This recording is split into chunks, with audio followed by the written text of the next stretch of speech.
יום השישי, ויכלו השמיים והארץ וכל צבאם. ויכל אלוהים ביום השביעי מלאכתו אשר עשה. וישבות ביום השביעי מכל מלאכתו אשר עשה. ויברך אלוהים את יום השביעי ויקדש אותו, כי בו שבת מכל מלאכתו אשר ברא אלוהים לעשות. There was evening and there was morning, the sixth day. The heavens, the earth, and all their subordinate parts were now completed. Elohim finished his labor of creation on the seventh day.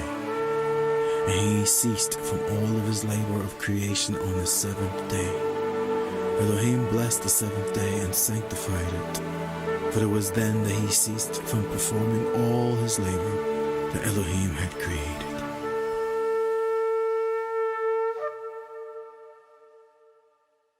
Imagine growing up in the cradle of America only to find out later in life that you have a special calling to help usher in the Messianic era. I went to the biblical Gilgal region next to Jericho to meet Robert Wenger, who distinguished rabbis called the best shofar sounder in the world. And when you take a look at this report, you'll see why people on all corners of the globe are holding their breath.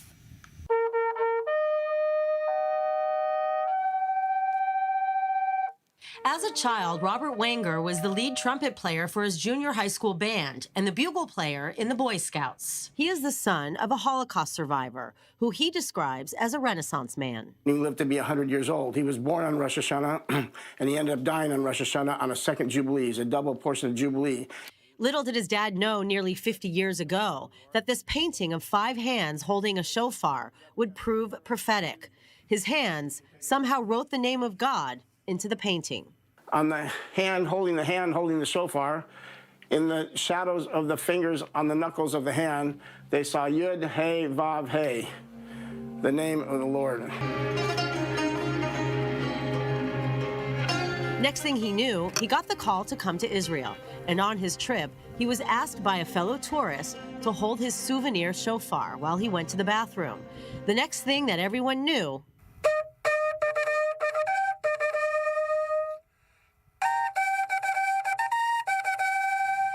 I put it to my lips. After all, I was the first chair trumpet in the junior high school band, and out came the Israeli Defense Force wake-up call. And the next thing you know, there's 15 Israelis surrounding me with flash bulbs going off and cheers and applause. And then there was a 5.3 earthquake. It's actually documented, which is really the fulfillment of Psalm 29. It's the biblical Gilgal. This is the land that God gave the Jewish people as an everlasting covenant. Destiny brought him to the Bet Hogla region of Israel outside of Jericho and across the Jordan River, from where Moses saw the land of Israel from Mount Nebo and died. After Moses died, Joshua led the Israelites across the Jordan River into the Promised Land. Where you see these date palm trees is where it said that they were able to rest and hydrate. And this landmass here is where it said that they were all circumcised, officially made the covenant with God before going in and conquering Jericho.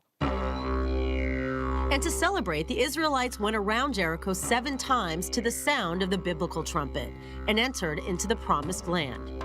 Jericho is a temptation city, but with the Torah, this city becomes holy. So that happens only here, that the opposites come together. Erna Kovos, known as the matriarch, is a pioneer who has spent nearly 20 years literally bringing Bet Hogla back to life.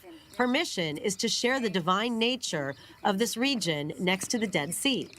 Here is the highest point and the lowest in the same place, you see? And you don't have such a thing nowhere in the world. Biblical Gilgal is also where the prophet Elijah was said to teach a school of prophets in the 9th century BC. Imagine what it would have been like to be one of the students of Elijah the prophet.